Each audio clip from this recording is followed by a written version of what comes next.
Well, ladies and gentlemen, thank you for being here today. We're going to be in Jude, verse 11. There's three things mentioned in Jude, verse 11. It's going to be the way of Cain, and we talked about that last week.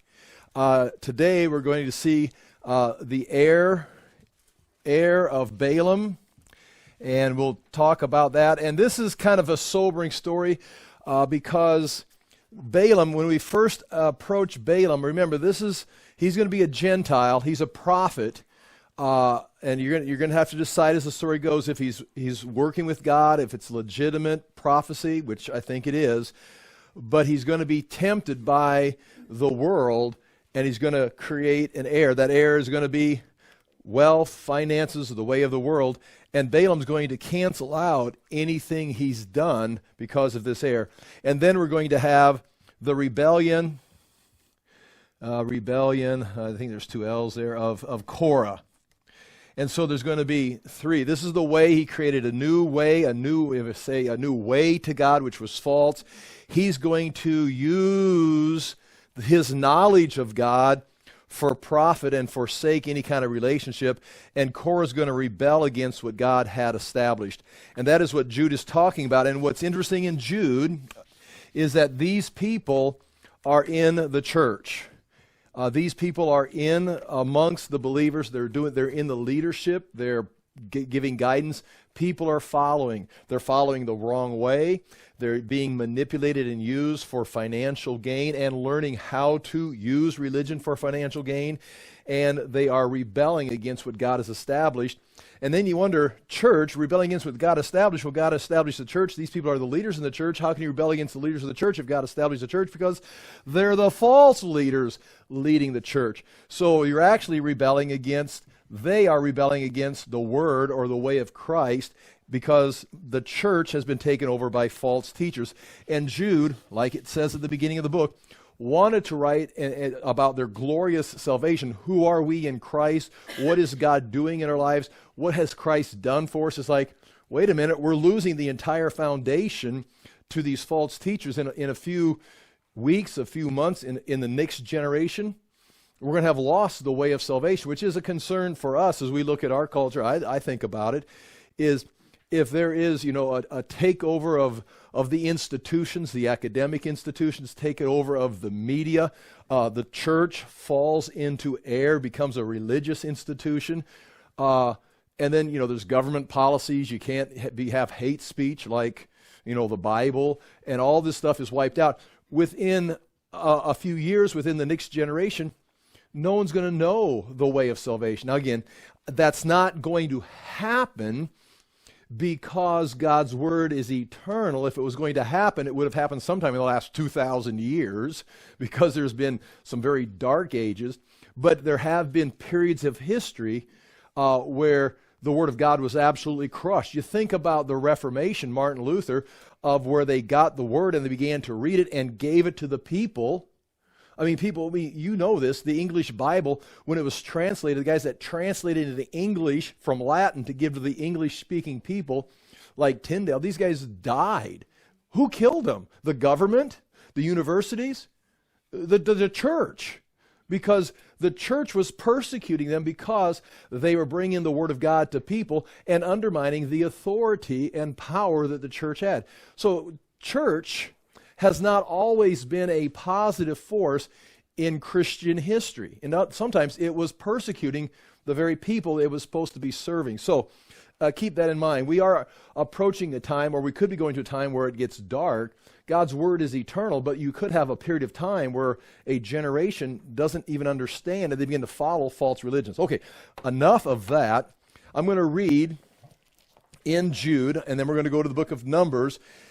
And because of our situation, and that means that's probably a 3-point statement, our situation that we are in a time where Jude could say to his people, the way of Cain, and there we go, boom, they track with that. The heir of Balaam, understand that. The rebellion of Korah, boom. They were well rehearsed in that information.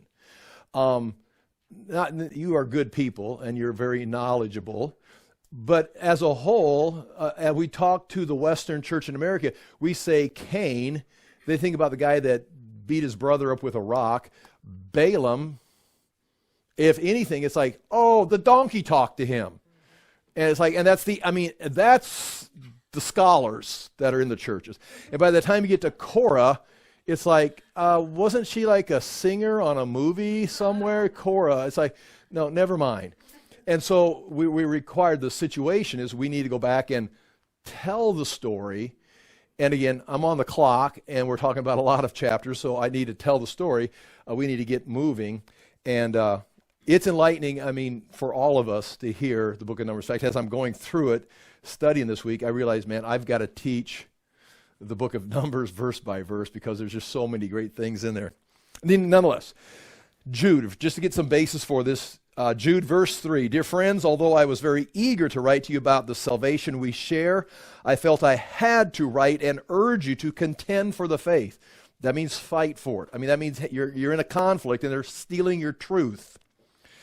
Not your truth, the truth. Okay, that was a bad statement. They're stealing your truth. Don't let them steal your truth. No. Let them take your truth. You find the truth. Okay, for the faith that was once for all entrusted to the saints. For certain men whose condemnation was written about long ago, that means this way of living was condemned from the beginning. Long ago, this practice is always going to be condemned. Written about long ago, have secretly slipped in among you. They are godless men, although they're leading your church, who change the grace of God, or our God, into a license for immorality. So you're saved by grace. God has forgiven you, which means it really doesn't matter how you live. We can go ahead and embrace you just as you are. You don't need to change. Just keep living the way you are. God's love is greater than anything. It's like, whoa. God's grace is here to change you from where you are. But they've changed it into a license for immorality, and that leads you to deny Jesus Christ, our only sovereign and Lord.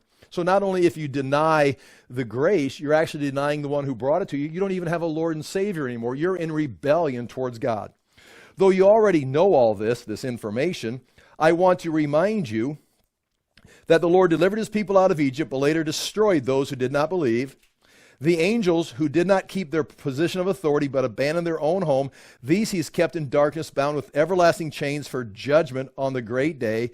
In a similar way, Sodom and Gomorrah and the surrounding towns gave themselves up to sexual immorality and perversion. They serve as an example of those who suffer the punishment of eternal fire. Now that's three groups. And we ended with Sodom and Gomorrah. We'll talk about the city of Sodom again today because it's going to come up. They serve as an example of those who suffer the punishment of eternal fire. Verse 8, in the very same way, these dreamers pollute their own bodies, reject authority, and slander celestial beings. But even the archangel Michael, when he was disputing with the devil about the body of Moses, did not dare to bring a slanderous accusation against him, but said, the Lord rebuke you. It didn't become personal. It's just, this is the truth. We're just going to do what is right. We're going to follow the truth. Then the Lord rebukes this. Yet these men speak abusively against whatever they do not understand, and what things they do understand by instinct, like unreasoning animals. These are the very things that destroy them. So the things they do not understand, spiritual matters, they act like they understand all the mysteries, but they're making it up and they're blaspheming the actual truth. The things they do understand of the temporal world, they're overpowered by the temporal world and it destroys them. Like they don't even have moral capacity, they don't even have moral guidance. They act like an animal. So they talk about the wisdom of the spiritual realm, which they don't understand, and the only thing they know is the lust and the self-satisfaction of the physical world. They don't even have the ability to say, like we said last week, I'll have one piece of cake instead of I'm going to eat the whole cake. They don't even have self-restraint. Even an animal would have more. And in our story today, an animal is going to have more logic and reasoning ability than the prophet of God. Now here we go, verse 11. Woe to them, because they're like this. They have taken the way of Cain. They've got a false way. They have rushed for profit into Balaam's error. Balaam already made this mistake. Don't do the same thing. They have been destroyed by Korah's rebellion. So they've rushed for profit into Balaam's error, and that's where we're at now. Balaam's error is rushed, is again, the word rushed is he He lunged, he fell, he jumped into it. He didn't hold any kind of restraint, and it was for profit. Now we got to find out who Balaam is. I'm going to say this, and we're going to go back to Numbers and start reading as fast as we can. So I'm going to have to speed things up. Yeah, great. Balaam, yeah, you can criticize me at any point. Don't interrupt class unless it's a grievous error. But you can say, I don't think that's true. That's good. That's healthy. The Bible's true. Not everything I say. Balaam, I believe we're going to see he is a prophet. He is what we would say a seer, a diviner. Now, right away, you start getting over prophet. Look at that. Did anybody catch that? Holy smokes. I'm a bad speller, but that was ridiculous. Okay. Prophet, we recognize prophets. You know, Isaiah is a prophet. Jeremiah. If you believe the Bible, you're going to embrace the concept of prophets. Now, if there's prophets today, that's another, they've all passed away. God doesn't use prophets today. There's going to be prophets in the book of Revelation. So again, that's another concept. But we understand the concept and accept the ideal of a prophet. But in the Old Testament, a prophet was also a seer. And a prophet or a seer, these people, they were going to tell you what God was doing. They would find God's will. They would speak for God. Daniel's a prophet. Nebuchadnezzar has surrounding himself a bunch of what they call magicians, and he wanted, what does this dream mean? And no one could interpret it correctly. Daniel, a prophet who was a seer, was able to find out God communicated, and he could speak to the people God's word, God's will. They were finding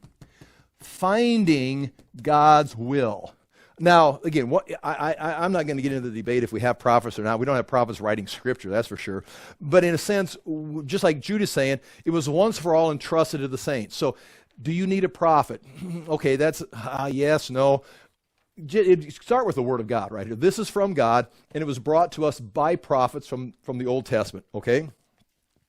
Diviners were the same thing. Now, once you've got Yahweh and the people of Israel, but before Moses, there were already religions. There was already people in contact with God or the gods. Enoch was a prophet. That was before the flood.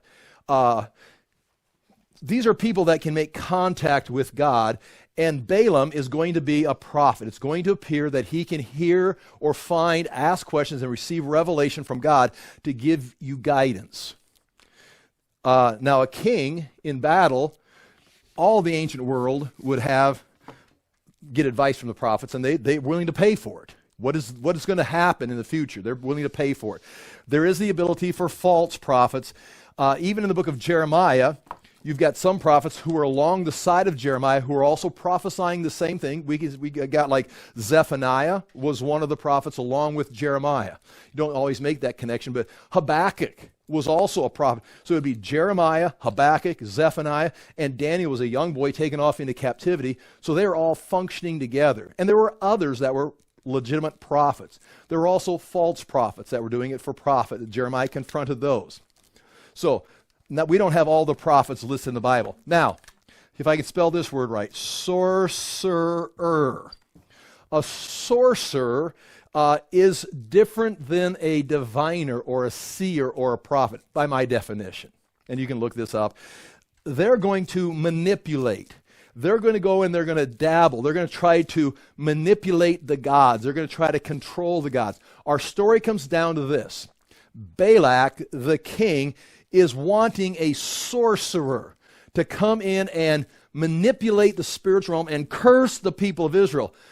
Balaam from the beginning doesn't say it like this, but he says, I can only tell you what God tells me. I don't control the spiritual realm. I'm not a witch. Now there are sorcerers, which this stuff is condemned in the Bible.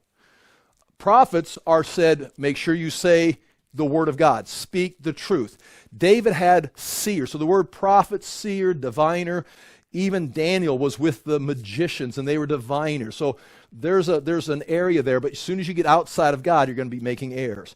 The sorcerer or a witch or some kind of a sorcery, that was trying to control, manipulate, put spells on people. That there's no room for that anywhere in the Word. Jeremiah isn't called to put a spell on Nebuchadnezzar. He's there to pronounce the Word of God. If anybody's going to put a spell on Nebuchadnezzar, like God may say, I'll put a hook in his jaw and drag him into battle. Gog and Magog. You can say, God is going to drag Magog into battle. Well, you just said God is going to do this. So God is controlling. You just pronounce what is going on. So keep that in mind as we begin our story. So we go to what was the heir of Balaam. Go to Numbers, please.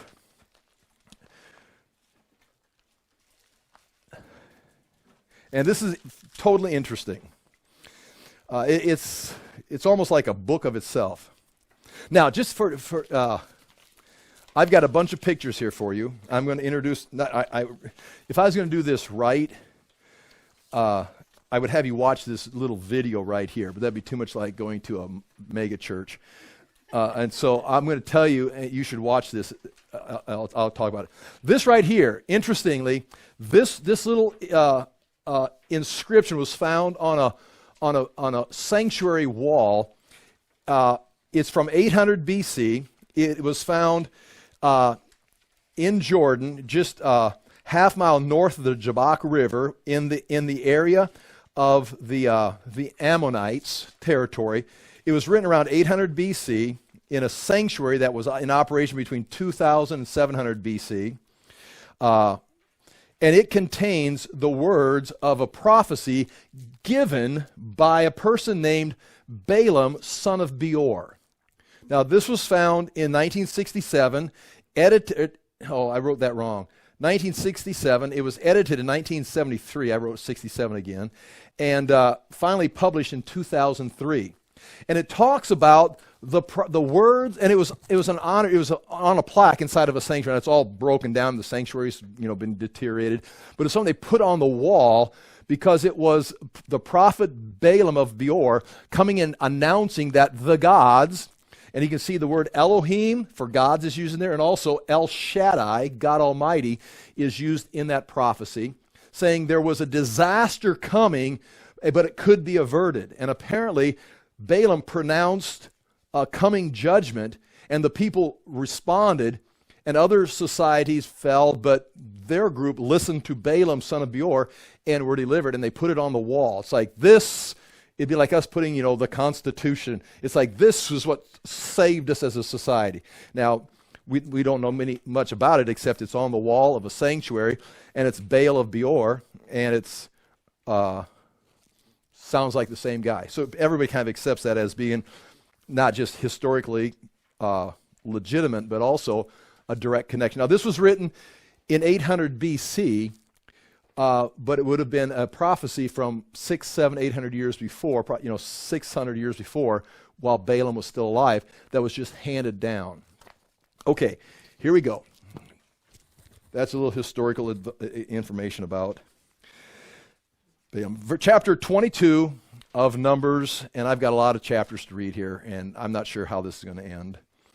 Then the Israelites traveled to the plains of Moab and camped along the Jordan across from Jericho. So here we go. Oh boy, one verse, and I'm stopping with a map. So here is the Jordan River, Dead Sea. This is Edom. They've marched around Edom. They've come up here. There's been a problem with Shihon. They had to fight a battle there. They were defeated. And now they've gone up. They didn't go through here. This would be too much traffic. They would have gone up and around. And they've come, here's Jericho. They've come to this place right here that is going to be called Shittim. We're going to say that, that's how you pronounce it, Shittim. I know it's a dangerous word. It's Shittim. This right here is located right here across from Jericho. It is also called Tel, or it can be Tal al-Hamim today, or Tel el-Hamim today. That is what is being excavated today as Sodom. It's pretty much no doubt about it. This is Sodom. It's been excavated. By the time Sodom falls, let's say 2000 BC, smoked, washed out, it's still a dead area, but it's a high place. It's like a mound with a flat surface on it. And you can come over here and you can see all these directions from here. Moses sets up camp right there. It talks about it in the Bible. It just doesn't call it Sodom. And from here, he's getting ready to approach Jericho and enter the promised land. And they've come around here, gone through here. Now, there's a king of the Ammonites, which is this area right here. They've gone around it. They're not messing with them. They've just gone around them, and they're camped right here. But he's concerned of all the things that have happened, and they've got this report. It's like, who are these people? There's a lot of them. We need to do something with them. So he's going to send away and get some help. And if you look on page 2 of your notes, again, I made these maps in the 80s. So I'm replacing them as I go. So I made these in the 1980s by hand for classes I was teaching at. I claim to have every spot in the Bible on a map in the 80s, like 87, 88. And, no one's challenged me on it so far, so I believe it must be true. This book right here, a guy just sent me this book. This guy's a Bible historian, Gregory Drake, scholarship focused on Old Testament patriarchal history. He's going to stop by and see me here in a few weeks. But he's got a great book on Joseph. I'm going to read it today. But he sent it to me because he used one of my maps on here. You can see right here. Right there. It's the Joseph map. It's just like the maps you're looking at right there. It's from 1988. It's even got a little sticker down here on the bottom that says Galen Games, which was a card business, like a Christian card game company. But anyway, so that's pretty cool. He's going to stop. He wants to talk, so it's going to be kind of cool. I'm excited to meet him. Nonetheless, these maps right here, the first map, Numbers 22, you've got Moab right here. And you're going to have them sending people all the way up here to probably on the other side of the Euphrates to a place called Pethor. And that's where Balaam's going to talk with the dignitaries that were sent by the king Balak. And he's going to say, no, can't do it. They're going to come back with a greater offer, and we'll see the story. He's coming from way up here. You see way up there on the Euphrates and coming down. Now, what's going to take place here, the next map is here. That's my 1980s map. I've got a bunch of maps. Images I've taken off of a video. The video is called Archaeology for the Star Who Will Come from Jacob. I spelled Jacob wrong. They come from this guy who's got a ministry called Expedition Bible. There's the link right there. If you find the PDF online, this is online, just click on it. That whole video will play. If you're interested, it'd be worth seeing. That's where all these great pictures come from. And we'll go through these right here. So here we go. They've camped there in Moab. So they've come up in this area and they're camped right here at Shittim. Now Balak, son of Zippor, that's the king, saw all that Israel had done to the Amorites, and Moab was terrified because he's the king of Moab, because there were so many people. Indeed, Moab was filled with dread because of the Israelites. The Moabites, I'm in chapter 22, verse 4. The Moabites said to the elders of Midian. Now, the Moabites and the Midianites are going to be working together on this. This is mainly the land of the Moabites right here with King Balak going up to the Euphrates to get Balaam, who's well known as a diviner, meaning he can tell you what is happening in the spiritual, and what is God trying to do. We want to cooperate with God. He's not a sorcerer. Although, okay, here we go. The horde is going to lick up everything around us as an ox licks up grass of the field. So Balak, son of Zippor, who was king of Moab at that time, sent messengers to summon Balaam, son of Beor, who was at Pethor near the river, the Euphrates River, in his native land. Balak said, "A people has come from Egypt. They cover the face of the land and have settled next to me. Now come and put a curse on these people because they are too powerful for me. I need some witchcraft to defeat these people. Perhaps I will be able to defeat them and drive them out of the country if you curse them. For I know that those you bless are blessed, and those you curse are cursed." Now, why are those he blesses blessed and those he curses cursed? Because he's pronouncing the word of God. God says, these people are blessed, these people are cursed. So pronounce a blessing to these people, pronounce a curse to these people. It's just, we can do the same thing. Israel is blessed by God. Oh, Galen's blessing Israel. No, God has chosen Israel. It's like, they're blessed. If you come against Israel, you're going to be cursed. It's like, what is Galen saying? I'm just reading the text of Scripture. I'm not a prophet. I'm just reading. I'm a reader. I can't even read and spell, so I'm far from a prophet. But Balaam right here is simply saying, everything he blesses is blessed, and everything he curses is cursed. Why? Because he's pronouncing the word of God. So, I mean, this is legitimate. Verse 7, the elders of Moab and Midian left, taking with them the fee for divination. And which makes sense. They would pay for this kind of expertise. If they think this guy is controlling history, it's like, we will pay you to control history for us. Some translations or commentators will make the comment that this fee for divination may refer to divination tools, meaning these are some things you can use. Here's a bunch of things you can use to help get the job done. But let's just stick with fee for divination, because they're willing to pay him. When they came to Balaam, they told him what Balak had said. Balaam says, spend the night here, and I will bring you back the answer the Lord gives me. He's not even going to, oh, yes, sure, I'll come. It's like, well, I work for the Lord. Now, again, right here, I will bring you back the answer the Lord. And notice the Lord, L-O-R-D, is all capital letters. That is Yahweh. That's the word Yahweh. This is not a pagan God. This guy may function eventually as a pagan religion person, but the God he's talking about is Yahweh. And this guy says, we want you to come divine for us. Tell us God's will. Actually, we want you to act like a sorcerer. It's like, well, that's not what I do. But I'll ask the Lord what he thinks. God came to Balaam and asked, this is just fun. God came to Balaam and asked, who are these men with you? It's like, again, like Adam. Where are you, Adam? It's like he's creating a conversation. He's like, okay, where do you think they come from? It's not like, I don't know what they are. It's like, what you tell me. What do you see happening here? Who are they? Balaam said to God, Balak, son of Zippor, king of Moab, sent me this message. A people, Israel, the people God has just delivered from Egypt, that has come out of Egypt, covers the face of the land. Yes, indeed, that's what God's doing. Yes, I'm going to take them into Israel.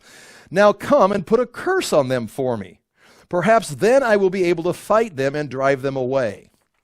So you can see, they want me to curse the people that you are blessing. Now, if Balaam fully understands who these people are, I'm not sure. I don't know if he's not Moses, and Moses is kind of like the prophet leading Israel, so I doubt Balaam is up there getting the same revelation Moses is getting. He's about to find out, though. So he probably thinks these are just a random people coming out. So here's God's response. But God said to Balaam, do not go with them. You must not put a curse on those people because they are blessed. Now, why are they blessed? Well, because I blessed them. They're the people of Abraham. No, I've got a whole future for them. They're blessed, so you can't curse them. So, yeah, there's no sense. If he wants you to curse them, don't go, because it's not going to work. It won't. There's no curse I can give you to put on these people. They haven't done anything to deserve a curse. They're blessed. The next morning, Balaam got up and said to Balak's princes, go back to your own country, for the Lord has refused to let me go with you. Now, it's over. I can't go. Now, right there, that's the hero of the story. That's a biblical hero right here. We will pay you money to curse Israel. You want me to curse Israel, Lord? Oh, you bless them? Okay, no. Guys, sorry, I can't go. I'm staying here. Thanks. Here's a few business cards, and sends them out. It's like they're on the way. It's like, what else would you expect? I mean, Balaam is exactly what you'd expect. He went to God, and he's obeying God. So the Moabite princes returned to Balak and said, Balaam refused to come with us. Now remember, they're talking to a king. Then Balak sent other princes, more numerous, so there's more people going to show up, and more distinguished than the first, and they came to Balaam and says, this is what Balak, son of Zippor, says, do not let anything keep you from coming to me, because I will reward you handsomely, and do whatever you say. Come and put a curse on these people. Listen, you don't understand who I am. These are my best people. I will give you whatever you want. I just need you to come curse these people. But Balaam answered. He didn't say, really? That much money? Okay, I'll do it. But Balaam answered them, even if Balak gave me his palace filled with silver and gold. In other words, even if he let me move into the palace and have all of his stuff, I could not do anything great or small to go beyond the command of the Lord my God. I mean, that sounds like Paul or Peter or Jeremiah, it's like, I can't do that. I can't do anything of, and this guy is not an Israelite. This guy is a Gentile living up in on the other side of the Euphrates. So it's like, that kind of gives you a picture of Yahweh and his work. He wasn't a God that had been hiding since the Garden of Eden. He'd been moving and speaking throughout all the cultures, you've got to assume. Now, is everybody understanding him? And I would venture to say all the false religions and all the cultures that have these ancient histories, they all start with Yahweh. And as they have gone, they have broken down and deviated from the original truth. It'd be like starting a church with the Bible and then slowly moving the Bible out of the church and continuing to have church and replacing the Bible with candles and replacing prayer with some kind of, sorcery. And pretty soon you've got all these services. You still got some references. You still have a church, but it's like, they don't look like Yahweh at all. Well, no, not 2,000 years later or 2 weeks later. And so it's just interesting to see this right here. But Balaam answered, verse 18, even if Balak gave me his palace filled with silver and gold, I could not do anything great or small or go beyond the command of the Lord my God. Now, stay here tonight as the others did, and I will find out what else the Lord will tell me. In other words, I can't. And he tells right there, I am, if I can interpret this, I'm a diviner. I'm a prophet. I'm a seer. I can only tell you what God tells me to say. I can't change history. I can't put curses on people. I'm not into magic. I'm not a sorcerer. I'm not a witch. But I'll go talk to God and see what else he wants to add to this conversation. That night God came to Balaam and said, again, this is interesting, since these men have come to summon you, go with them, but do only what I tell you to. Let's engage this activity. But remember, you're a prophet. You only say, like Jeremiah is the same position. God even came to Jeremiah one time and says, because Jeremiah was, a couple things were happening in Jeremiah's ministry, is one, he kept interceding for the people, trying to save the people. And God says, your message is not one of repentance. Your message is to tell them destruction is coming. They've crossed the line. Just tell them this is what's going to happen. And Jeremiah was getting feedback from the people because he was so negative. And he's like, everybody's against me. It's too hard. And he was complaining. So he wanted to be, he was praying for the people, wanting to try to change their hearts. And God says, no, your job is to tell them destruction is coming. You're going to be overrun by the Babylonians. It's either going to be by occupation, if you simply submit to Nebuchadnezzar.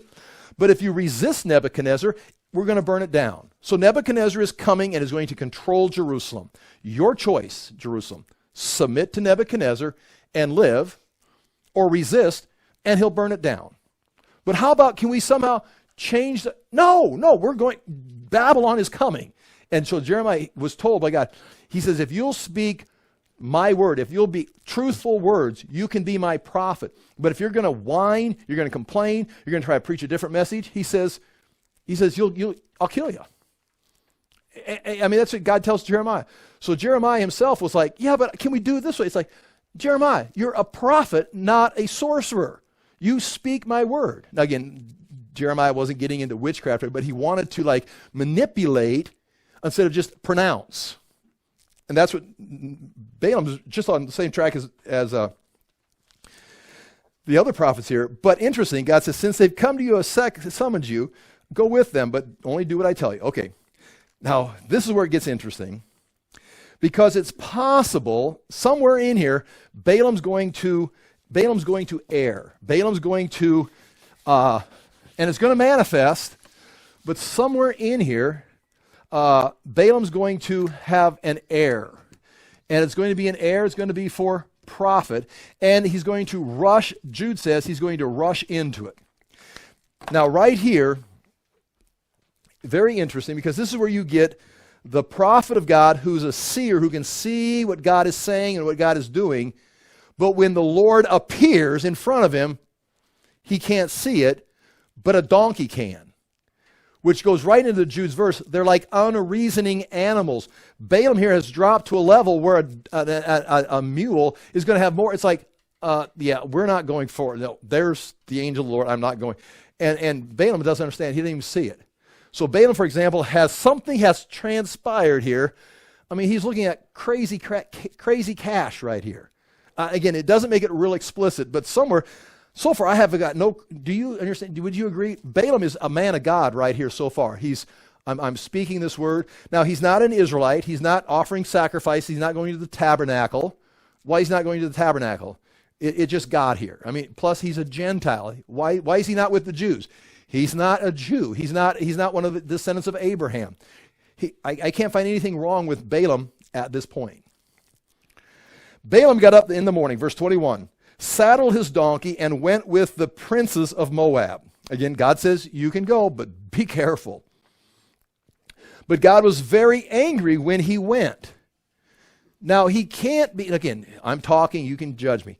He can't be angry because he's going, because he asked him, should I go with him the first time? God says, no. He says, well, okay, I can't come.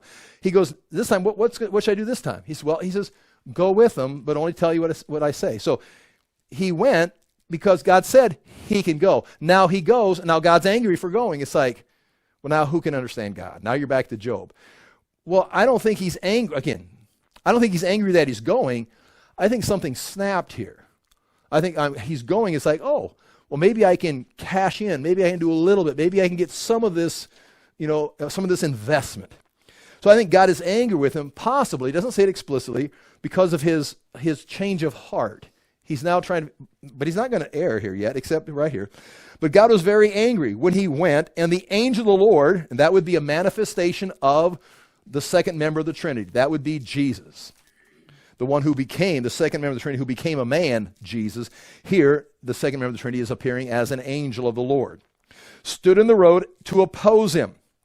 Balaam was riding on his donkey, and his two servants were with him. When the donkey saw the angel of the Lord standing in the road with the drawn sword in his hand, she turned off the road into a field. So you're going down a road, and there's a field on this side, field on this side, and the donkey sees the angel of the Lord. It's like with the drawn sword, like, yeah, I'm not going to go that way, and just veers off, just like you would a semi's coming towards. It's like, just go off into the ditch. They just went off and went into the field. We'll just go around the angel of the Lord. So the donkey is reasoning. The donkey is thinking.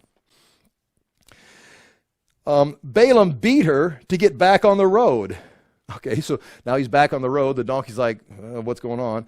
Then the angel of the Lord stood in the narrow path between two vineyards with walls on both sides. Now what they'd do when they would clear their fields, they'd pick up the stones and they'd plant a vineyard here and they put a wall right here because this is my property. This guy would pick up stones and put them over here because this is his property. And they was walking between the walls, the stacked up walls of stone. There's a vineyard on this side, which makes complete sense because if you go up here, here's Galilee, Jordan, Dead Sea.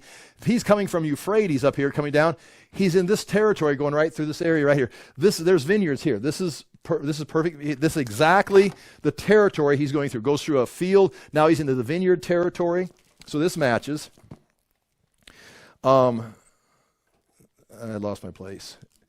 I'm in verse 24. Then the angel of the Lord stood in the narrow path between two vineyards with walls of stone on both sides. When the donkey saw the angel of the Lord, she pressed close to the wall, crushing Balaam's foot against it, so he beat her again. So here's the angel of the Lord. The donkey can't go to the right or left. It's like just trying to crush over here and smashes his foot. So he beat her again. Then the angel of the Lord moved on ahead and stood in a narrow place where there was no room to turn. Now you can't even, she's stuck right here, and the donkey can't go left or right, can't push off to one side, take the right lane, let him have the left lane. It's like it's right here, and the angel of the Lord is so close, the donkey just like, was no room either to the right or left. When the donkey saw the angel of the Lord, she lay down under Balaam, and he was angry. His car keeps breaking down. And beat her with his staff. Then the Lord opened the donkey's mouth, and she said to Balaam, and even Peter refers to this right here. Now watch, the donkey is going to reason with Balaam, who can't reason. He can't even, he can't spiritually, watch, just exactly the verse that Jude is talking about. On things he doesn't understand, he can't see the angel of the Lord. On things he does understand, like a donkey keeps crashing. What is wrong with this donkey? Like if it's a car, maybe the engine's not running, or if it's a robot, it's been misprogrammed. But all of a sudden, a donkey that's never acted like this is doing three things weird in just a short time. You should be like, what is going on here? But he's too focused on this. He can't see the spiritual. He can't reason through the natural. So like an unreasoning animal, he just beats the donkey. So he's doing exactly what Jude is describing the false teachers are, which would indicate he has apparently crossed the line into error that hasn't really manifested, but it is manifesting in his inability to see the angel Lord and to reason about what is going on with his donkey. So the donkey, who's now at a higher level of reasoning than the prophet, then the angel Lord, okay. When the donkey saw the angel Lord, she lay down. Verse 28. Then the Lord opened the donkey's mouth, and she said to Balaam, "What have I done to you to make you beat me these 3 times?" Now, I know things change through history, but then it says Balaam answered the donkey. That's like, either that's emphasizing the unreasonable, he's so unreasonable that he's now talking to an animal, or this was common, which I don't think it was common. We got the snake talking in the garden. But I think this is just an example of Balaam he can't figure this out. And now when the donkey starts reasoning, he says, "You have made a fool of me. If I had a sword in my hand, I would kill you right now." The donkey said, which would be totally unreasonable. The donkey said to Balaam, "Am I not your own donkey, which you have always ridden to this day? Have I been in the habit of doing this to you?" Listen, I'm not a rental donkey. I am your donkey. Every day we work together, and we've done it for years. Have I ever just walked off the path into the field? No. Have I ever crushed your foot against the wall? No. Have I ever just laid down on the road and won't go anywhere? It's like, no. Sometimes you see people walking their dog. I see people walking their dogs, and some of the dog just lays down because they're tired. It's like, and they're just real polite, just waiting for the dog to get ready. It's like, anyway, the donkey had never done that. So he says, "Why are you doing this?" And Balaam now has to respond. He's in a debate with a donkey. The donkey makes these points, and his only answer is, "Have I been in the habit of doing this to you?" And Balaam can only say, "Well, no."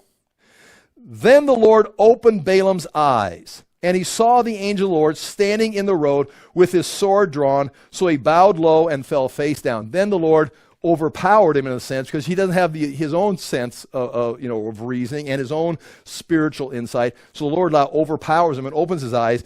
Balaam falls down before the Lord, standing on the road. The angel Lord asked him, asked him the same question, "Why have you beaten your donkey these 3 times? I have come here to oppose you because your path is a reckless one before me." Now that's exactly, he's going, and he said he could go, but you are on the verge of crossing over into error. You're on a very dangerous... Now, he's not worried about Balaam going down and cursing Israel. It's like, oh, what happened? What's God going to do if he curses? You can't curse Israel. So he's not worried about Israel getting cursed. He's worried about Balaam crossing into error because, of this temptation. The angel Lord asked him, "Why have you beaten your donkey these 3 times? I have come here to oppose you because your path is a reckless one before me. The donkey saw me and turned away from me these 3 times. If she had not turned away, I would certainly have killed you by now, but I would have spared her." Balaam said to the angel Lord, "I have sinned." Okay? Now, I have sinned. He's consciously recognizing an error. He's not saying, I don't know what you're talking about. It's like, I know what you're talking about. He guys says, "You're on a reckless path." I know, I've sinned. I was wrong. Now, was he wrong for beating the donkey? Well, that could be it, but I don't think the angel Lord did not appear to Balaam because he was beating the donkey. Balaam was beating the donkey because the donkey seen the angel Lord, because the angel Lord appeared. So there's something happened before. And so the sin, I think, would have to happen with this. When God says you can go, it's like, I can go. Maybe I can do 2 things at the same time. I can do the work of God, but I can also become prosperous. "I have sinned. I did not realize you were standing in the road to oppose me. Now, if you are displeased," watch this, "I will go back." Okay, right there. Now I have sinned. I'll go back. I see my mistake. I'll go back. I'm not even interested. I want to do what's right. The angel of the Lord said to Balaam, go with the men, but speak only what I tell you. Now that's always been Balaam's practice. That's what God has always said. And that's what's going to happen if we get to those verses. So Balaam went with the princes to Balak. Now when he gets to the king, Balak is upset. When Balak heard that Balaam was coming, he went out to meet him at the Moabite town on the Arnon border at the edge of his territory. Balak said to Balaam, did I not send you an urgent summons? Why didn't you come to me? Am I really not able to reward you? So in Balak's mind, it's all about the payment. It's all about the reward. If you look on these maps, the maps I made, you can see, the Arnon River right here. So the Arnon River, this is the Jabbok River coming in right here. Jabbok. That's where Jacob fought the angel of the Lord, when he came back home. This is the Arnon River coming in right about here. Arnon River there. These are mountains over here, and so all the mountain, all the water runs down this way to. There's a lot of rivers feeding into the Jordan on this side, and the same way, waters are feeding into the Jordan on this side, because this is the Rift Valley, this is low, so all the waters are here. So Balaam has come all the way down here. Balak comes out of his territory, comes across here to meet, and you can see, on those maps, kind of those locations. Okay, we got 15 minutes. Okay, so now they've met. We may have to do this next week. I'm sorry. I should have known better. So here we have, okay, I'm going to read verse 37 again. Balak said to Balaam, did I not send you an urgent summons? Why didn't you come to me? Am I really not able to reward you? Balaam says, well, I have come to you now. Now we're here. That's ancient history. I'm here. What do you want? Then he says, watch this. But can I say just anything? Now, first of all, let's establish some ground rules. I am not a sorcerer. Now, he doesn't say it that way, but he says, I can't, but can I say just anything? I must speak only what God puts in my mouth. I am not a sorcerer. I just can't be out here creating my own spiritual world. I can only say what the Lord puts in my mouth. I'm a prophet. I'm a seer. I'm a diviner, using that definition. He's only going to reveal what God is doing. I can't find out what God is doing, then come over here in the spiritual realm and start manipulating and changing world history. So he tells right at the beginning, when Balaam went with Balak to Kirioth Hazath, Balak sacrificed cattle and sheep and gave some to Balaam and the princes who were with him. The next morning, Balak took Balaam up to Bamoth Baal, and from there he saw part of the people. Now, this is where that video comes in, and it is very interesting. And if you turn to page 4, I can start showing you. I'll walk you through this very quickly, and I've got it on my maps also. But this would be, if I'm going to erase the Arnon River right here, this is Shittim right here. This is where Israel is at. Jericho is straight across. Right, straight across from Shittim is Jericho. This is Moab's territory. He's concerned about these people. There's going to be a site right about here, we'll say, a high place. There's going to be a site right about here, a high place, or mountaintop, if you call it mountaintop, and a place right there. This is going to be the 1, 2, and 3 places, and he's going to look down. At this place, you can see part, there's still hills and mountains over here, and he can see a part. We can say maybe a fourth of Israel can be seen, just the outskirts of the camp. And Balak is not going to get the prophecy he wanted. Oh, no, that's not what I wanted. Let's go here. You'll see how dangerous they are. And then, so they travel over here to this place, and they look down, and now they can see maybe, again, the numbers aren't in the Bible, but maybe a half. They can see a little more of the people. This is a smaller group. They just see a sliver. They see a little more of the group here. And he goes through the whole sacrifice. They're going to have 7 altars, which is unique. There is other records in the ancient world of using 7 altars, which is probably reference some kind of completeness. They're going to offer a bull and a ram. And those would be like a fellowship offering and a sin offering, basically. On all 7, it's going to be, the Balak is trying to cover all the bases. Complete altars, sacrifice for sin, sacrifice for fellowship. Okay, I think we've got the gods happy. You ready? Okay, now do your thing. Curse them. We made them happy. Well, the gods do what we want them to do now. And he does it from here.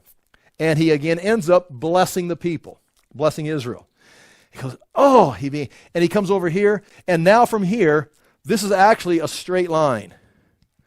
In fact, the road that would come up through those mountains would come right across through here. So right here, Shittim or Sodom was probably on this route right here, and the King's Highway here. See, I mean, it's not today it's in the wilderness. So it's like, why was this such a great place? This is the main road coming from the east. This is the King's Highway coming from here. There you go. That's where the kings came out and they invaded right here. Anyway, now from here, he can see everything. And as Moses' camp is set up on top of the tell that's remaining that had been destroyed, and they'd camped all around it, just overflowing. And those are going to be 3 prophecies. There's going to be a 4th, then a 5th, 6th, and 7th prophecies that are coming here. And again, here we go. Chapter 23, verse 1. Balaam said, build me 7 altars here, and prepare 7 bulls and 7 rams for me. Balak did as Balaam said, and the 2 of them offered a bull and ram on each altar. So they had, imagine 7, just imagine a bull. And you're going to hold down a bull and sacrifice him. And then you do it 7 times. And so they spent, that wasn't just like let's just open in prayer. And just ask the Lord to bless this message today. Amen. It's like, okay, bring the bull in. Kill the bull, drain all the blood out. They're not just killing bulls. They're draining the blood out, preparing the offering. The ram, okay, do another one. And they did it 7 times. It'd take most of the day to get, I have never done this, so I'm not sure. But it's not just, an opening prayer. And now it's like, okay, are you feeling spiritual? Oh, I'm tired, can't get a drink? Whatever, I don't know. And it's like, okay, so here he goes. Then Balaam said to Balak, so now Balaam says to the king, the prophet says to the king, stay here beside your offering while I go aside. He's going to go off and be by himself. Perhaps the Lord will come to meet with me. Now notice, perhaps the Lord will come. It's like, I don't control God. A lot of times I go in my prayer closet and pray, and there's nothing. Sometimes I go and pray, and he gives me a revelation. And so it's like, perhaps we've done our work. Let's go see what God wants to do. So he doesn't even promise that I'm going to come back with a word from God. And he's already says, if God doesn't want to curse these people, I can't curse them. We can stand here and shout at him if we want to, but it's not divine power. Then Balaam and Balak stay here, said to Balaam, Balaam said to Balak, stay here beside your offering while I go aside. Perhaps the Lord will come to meet with me. Whatever he reveals to me, I will tell you. Whatever he tells me in this meeting, I will tell you. Then he went off to a barren height. So he goes up from there to a higher place right up somewhere. Now, and God met with him. And Balaam said, I have prepared 7 altars, and on each altar I have offered a bull and a ram. The Lord put a message in Balaam's mouth and says, go back to Balak and give him this message. So now, however that takes place, if it's Elijah or Jeremiah, the word of God came to them, and they had an oracle, they had an utterance, and they would take it to be like a package that they would carry with them, and then they'd download it, and they'd start speaking it, and it would come out. And it wasn't like they didn't have control of it, but it was like it's the word of God that was given to them, and they would just pronounce it. And so the downloads come. God has put his message in Balaam. So he went back to him and found him standing beside his offering. So the king is standing there by his offering. And all the princes of Moab, so they're not just 2 guys, everybody that's important is there, because this is going to change the nation's future. We're going to now prepare to go to war against these people. So everybody's there. Then Balaam uttered this oracle. Here's the first oracle. Again, this can be very tedious, but yet it's very interesting, very enlightening. He says, Balak brought me from Aram. And it's parallel. So he's going to say it, and then he'll say it again.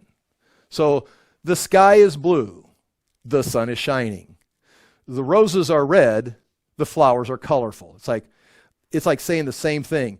2 + 2 is 4. 4 - 2 is 2. And that's a bad example probably. Okay. But these are the same thing. Balak brought me from Aram. the king of Moab from the eastern mountains. See, it's the same thing. The king of Moab brought me from the eastern mountains, or from Aram. Come, he said, curse Jacob for me. Come, denounce Israel. The same thing. Come, curse Israel. Come, denounce Israel. So Balak brought me down here to curse Israel. Then he says, how can I curse those whom God has not cursed? How can I denounce those whom the Lord has not denounced? Balak brought me here to curse Israel, but how can I curse Israel if God has blessed them? That's what he said so far. From the rocky peaks, I see them. The rocky peaks, he's standing right here, looking down on them. From the rocky peaks, I see them, the people that God has blessed. From the heights, I view them. See, it's the same thing. From the rocky peaks, from the heights, I see them. I see a people who live apart and do not consider themselves one of the nations. So they live apart. They're not like the other nations. You've got the world, and then you've got Israel. You've got nations, and then you've got Israel. These are a different people. Who can count the dust of Jacob, or number the fourth part of Israel?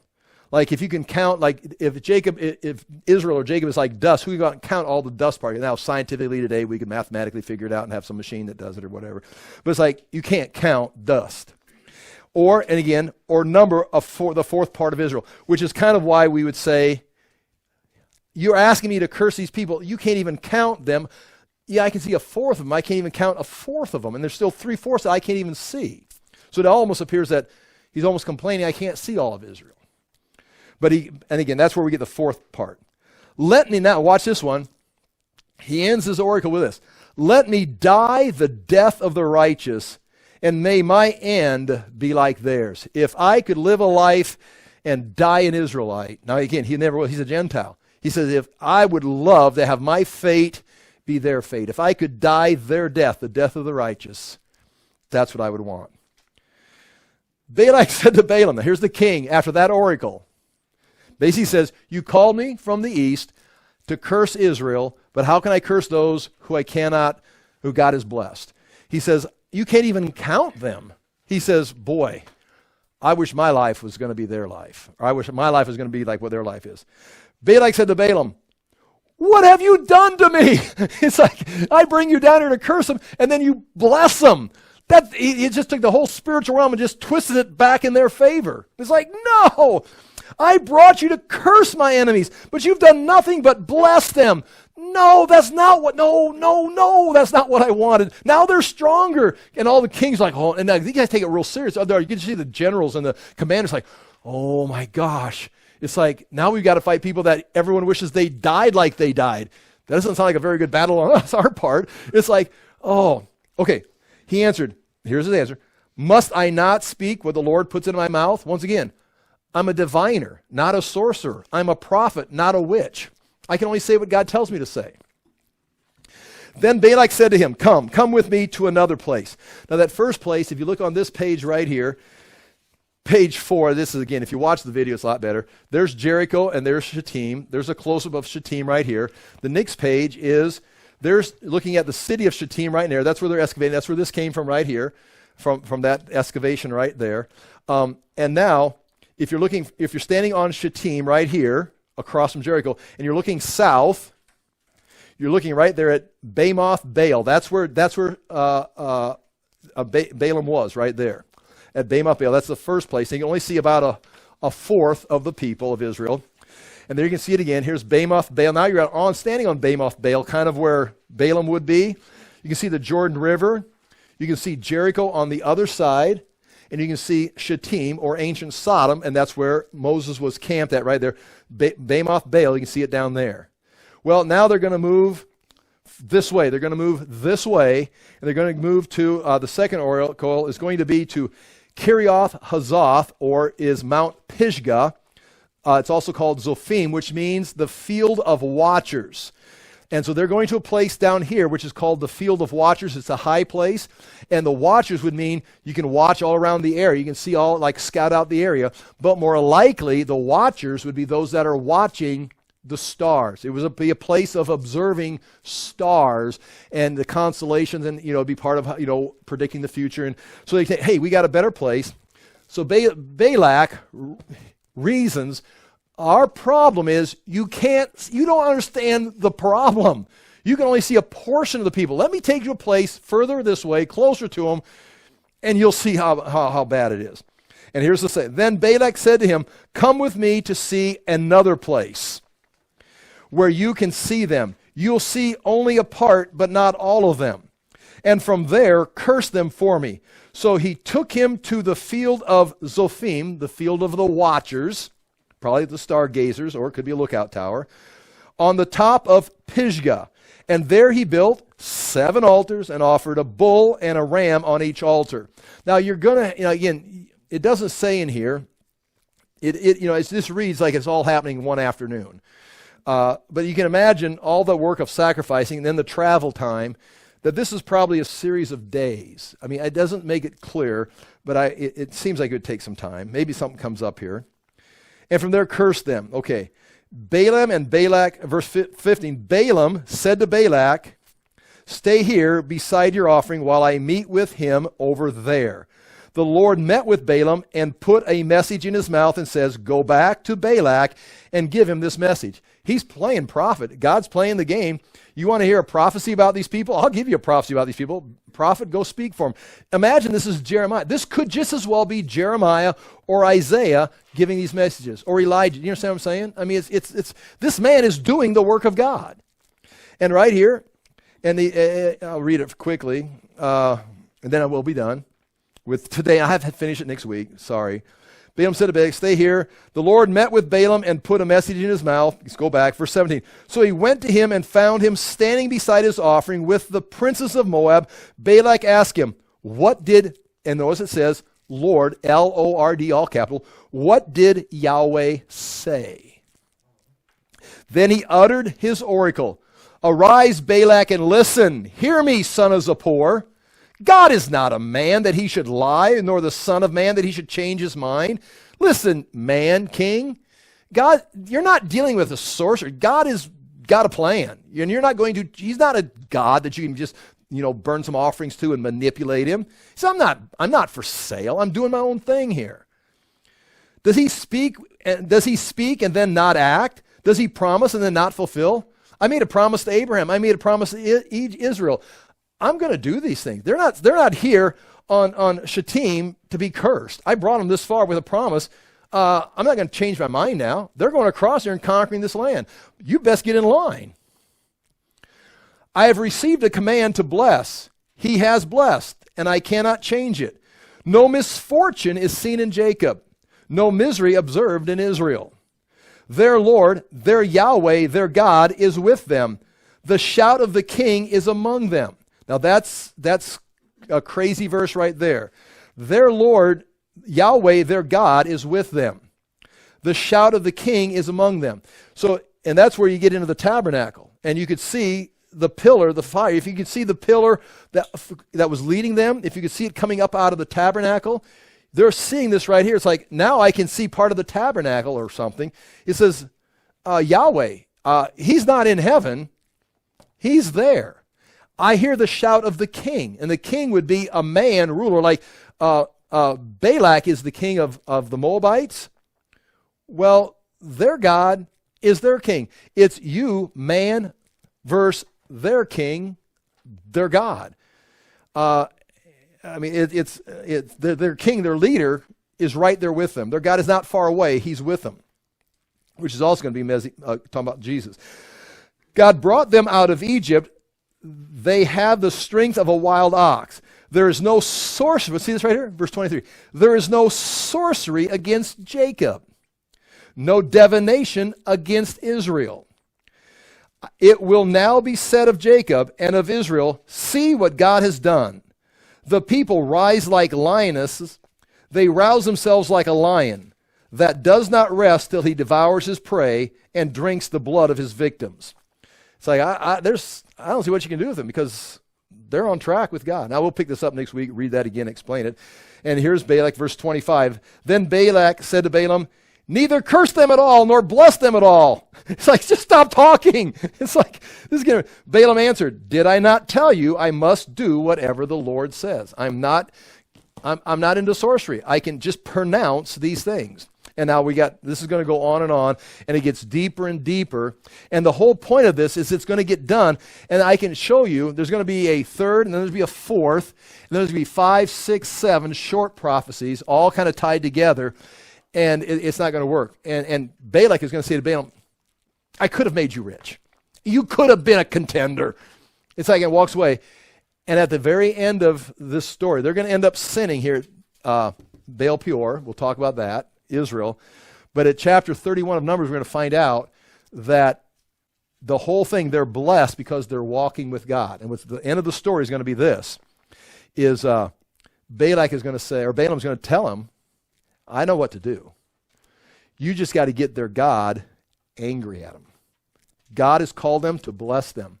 But if they rebel against their king, he'll kill them himself. So here's what you're going to do. You've got to get them to worship one of your gods. That will make him mad. How do we do that? Well, you have the fertility cult.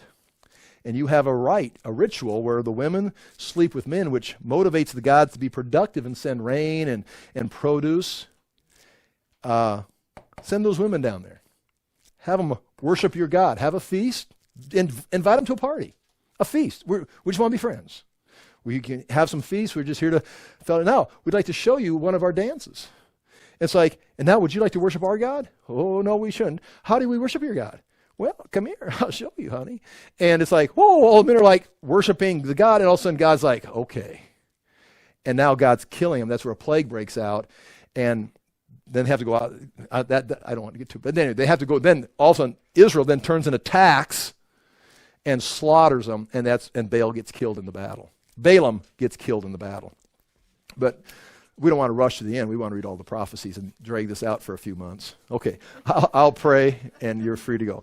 Father, we thank you for the chance to look into these things. We do ask we would take warning that we can be following you, but at any time a temptation or a self-direction can mislead us and take us to a place that is non-productive but could actually be disastrous for us. We ask that we would, again, follow Jude's advice and not follow the error of Balaam, and we would be people that would be obedient to you, that would follow your spirit, and again, walk in grace and forgiveness, but also in growth and power. In Jesus' name we pray. Amen. Thank you for your time. Thank you for being here.